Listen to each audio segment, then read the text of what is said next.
আসসালামু আলাইকুম।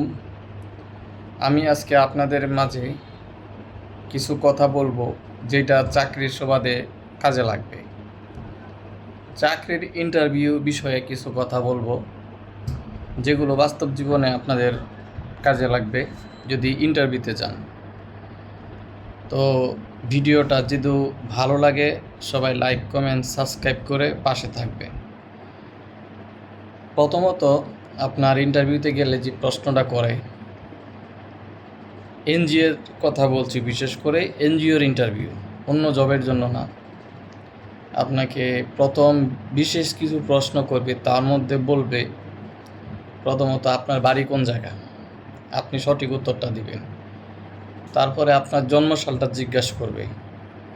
তারপর আপনার পরিবারের সদস্য কয়জন জিজ্ঞাসা করবে। আপনি এই চাকরিতে কেন আসছেন এই প্রশ্নটা জিজ্ঞাসা করবে। আমাদের এই চাকরি তো অনেক কষ্টের, আপনি কি করতে পারবেন, প্রথম অবস্থায় এই কথাটা জিজ্ঞাসা করবে। তারপরে শেষে আরেকটি প্রশ্ন জিজ্ঞাসা করবে, আপনাকে তো অনেক দূরের একটা জায়গার মধ্যে দিব, আপনি ওইখানে কাজ করতে পারবেন। আপনি যদি বলেন যে না এত দূরে পারবো না, তবে আপনাকে এখানেই সিলেকশন থেকে বাদ দিয়ে দিবে।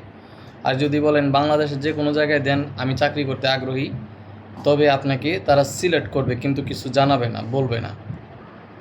তো এগুলো দেওয়ার পরেই আপনার ভাইবা মানে শেষ